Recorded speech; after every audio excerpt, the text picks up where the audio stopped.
time now when you guys are ready. Okay, well, at Open Road today we've got Stephen Hall, who's the editor of Liberal Democrat Voice. Stephen, first question for you. The coalition, likely outturn, e.g. how long will it last and what will it achieve?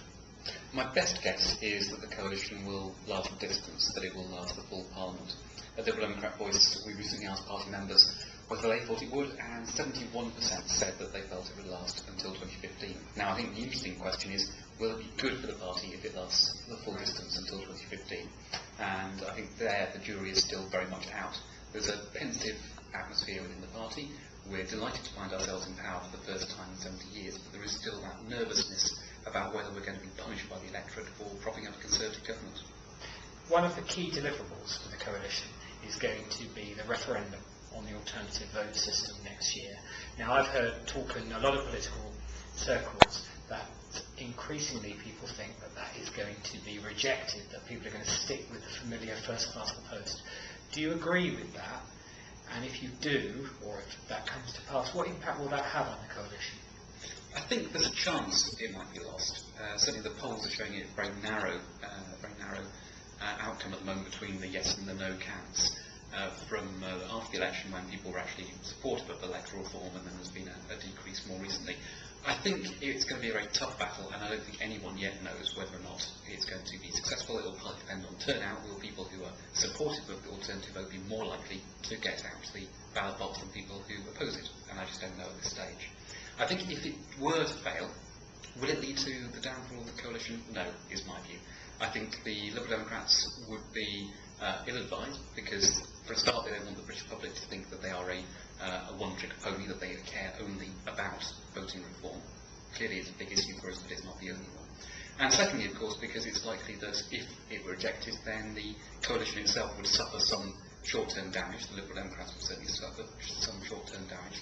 So why would we want to trigger a new general election so soon after having lost a referendum on it? So I think we will see some short-term pressure if it were to be lost, and the Liberal Democrats will regroup and just try and work out, okay, we've got another 3 or 4 years of coalition ahead of us. What are the things that we can get out that will be successful, and that we can demonstrate to the population that actually the Liberal Democrats have made a difference in government? In the short term, at least, the coalition has had a negative impact on Liberal Democrat poll ratings. That has had some consequences, some muttering within the party, not very strong, as you say, the percentages are still very much in favour. If that carries on, do you think there will be unbearable pressure to quit the coalition and at least try for a fresh start, which would trigger an election, or do you think you really are in it for the long term, regardless of the poll numbers? I think regardless of the poll numbers, I mean, there's a logical part of that, which is that the lower your poll numbers are, the less likely you are to want an early election.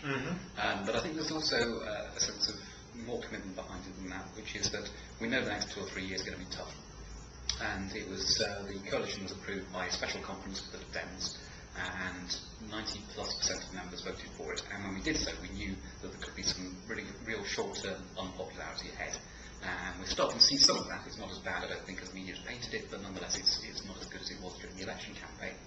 So we want to be able to have enough time in the current Parliament to be able to prove that it's been worth it, that the pain we're taking at the moment will get some reward from the voters later on as they start to see our policies working.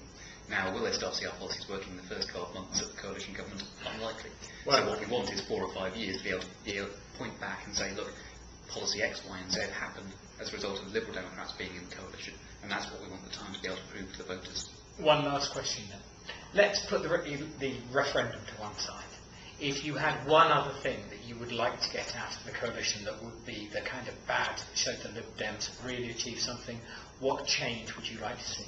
It's one that's already underway, which is the increase in income tax threshold. We committed as a party in the general election to increasing it so that no one paid any tax at all if they earned less than £10,000, and I think we're starting to get there with the coalition. If by the end of 5 years we're able to point back to that and say, look, the Liberal Democrats have cut your taxes for the lowest earners, that I think will be a strong message to go to the country with. Stephen Hall, thank you very much for talking to Open Road. Pleasure.